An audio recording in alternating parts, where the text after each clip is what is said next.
What you put in is gonna come out, and that's just a fact. And we will discuss that right after our intro.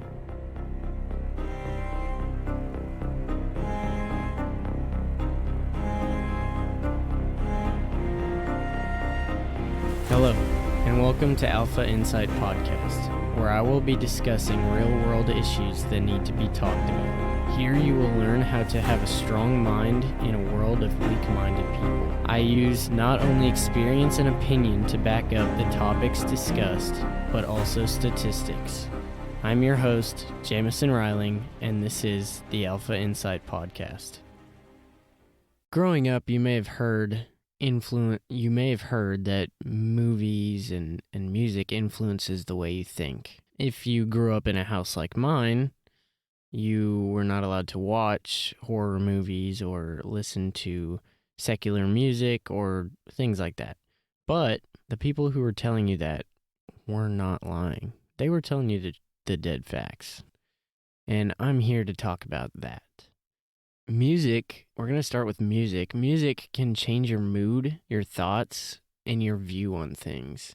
And the way it does that is music frequencies can change your mood. So it's like, have you ever noticed you may be stressed out and you're listening to a calming song, like a classical or whatever, calming song, and you start to feel calm. And that's because music frequencies can affect your mood, which I think is pretty insane. And the lyrics of songs can also influence the way you think more than you would expect them to. If you even do a basic Google search, you can find music. You can find music can affect your emotion just from hearing certain frequencies, like just a basic Google search.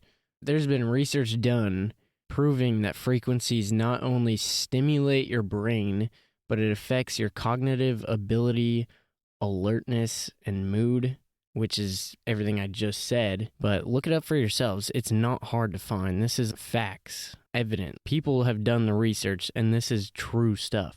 Throughout centuries, people have used music to calm stress, such as listening to classical music, or anger through angry metal or dark trap or, whatever you're listening to get you fired up.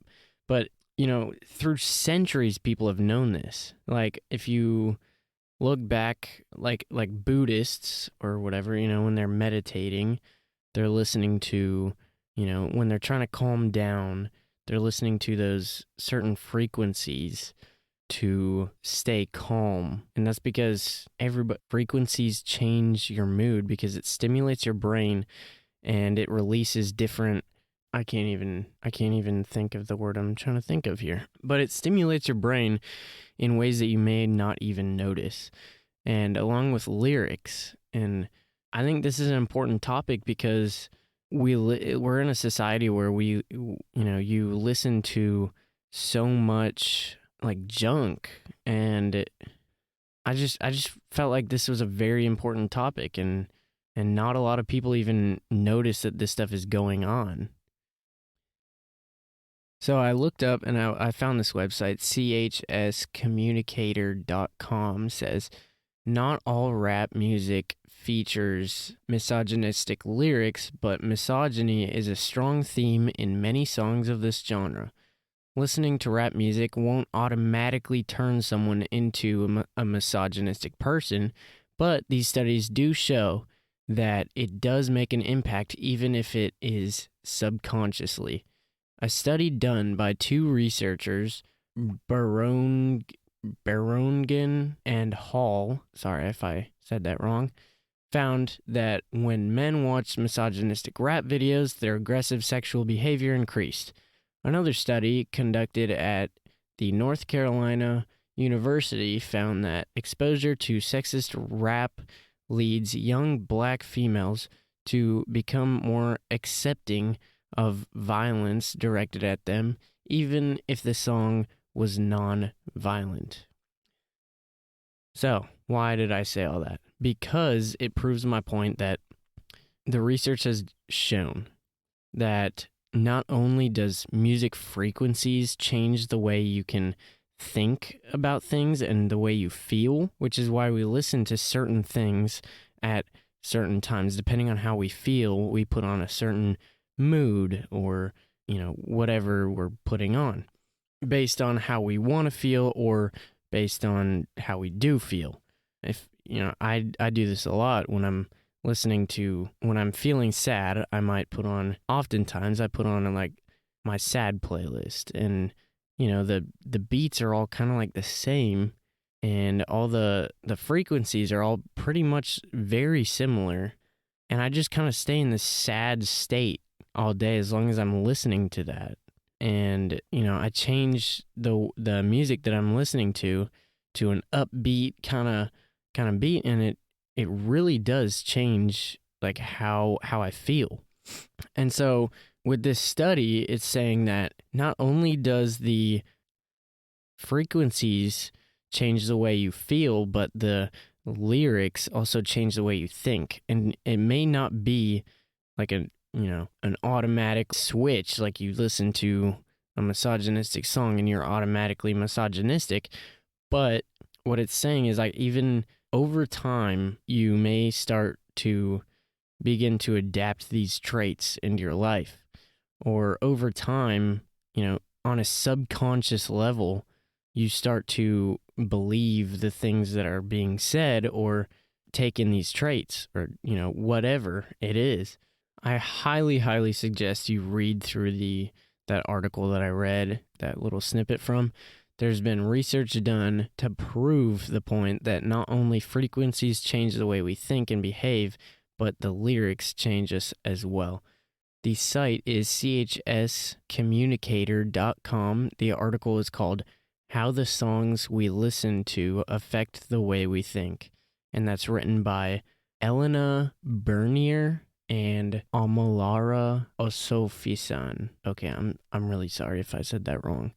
But you can find a link somewhere. I'm going to be publishing it with this episode. But it takes me to the point of the people you spend the most time with, the more you become like them, And it's like the more time you listen to these lyrics, like degrading women or, saying, I don't know. A lot of music these days, though, is all about me, me, me, me, me.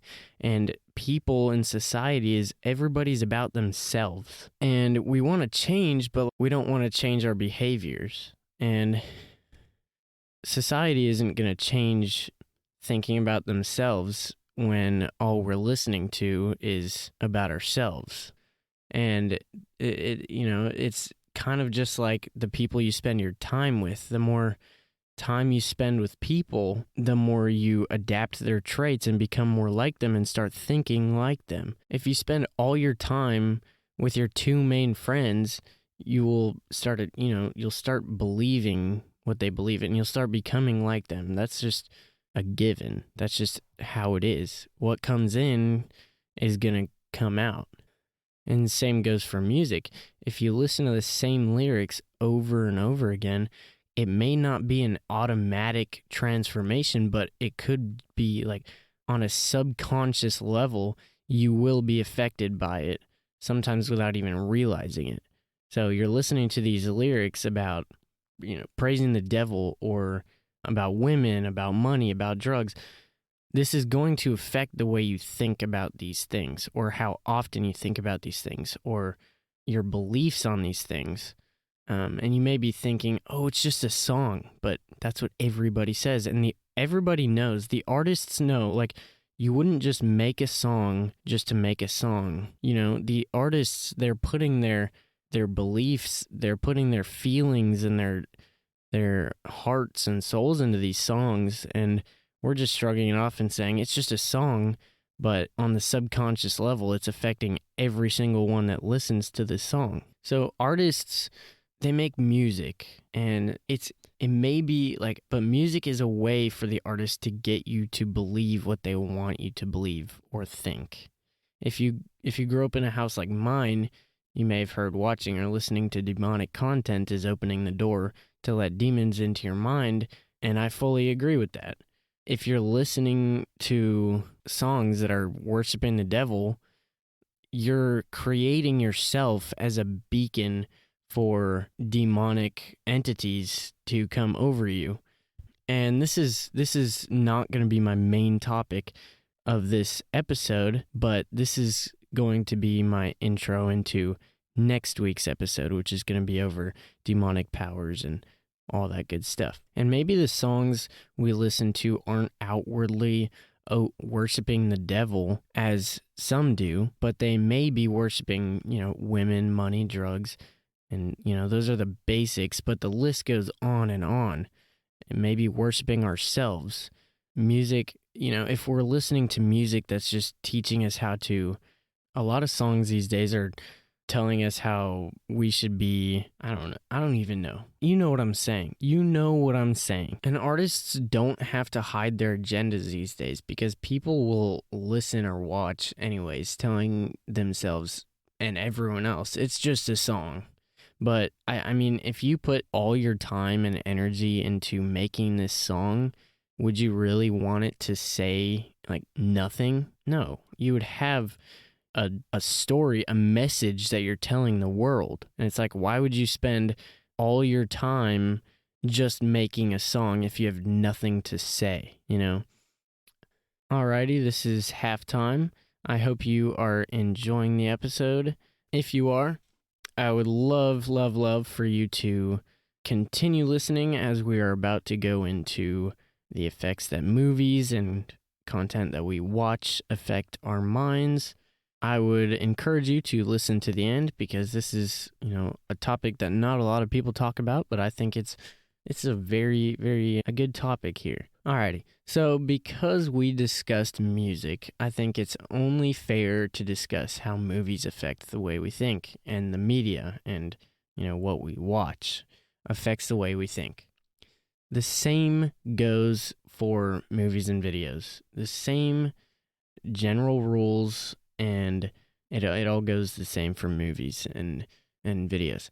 The brain is less driven by internal dynamics and needs less computation during such as activity, thus making us feel momentarily free from the stressful experience of working and having to solve problems.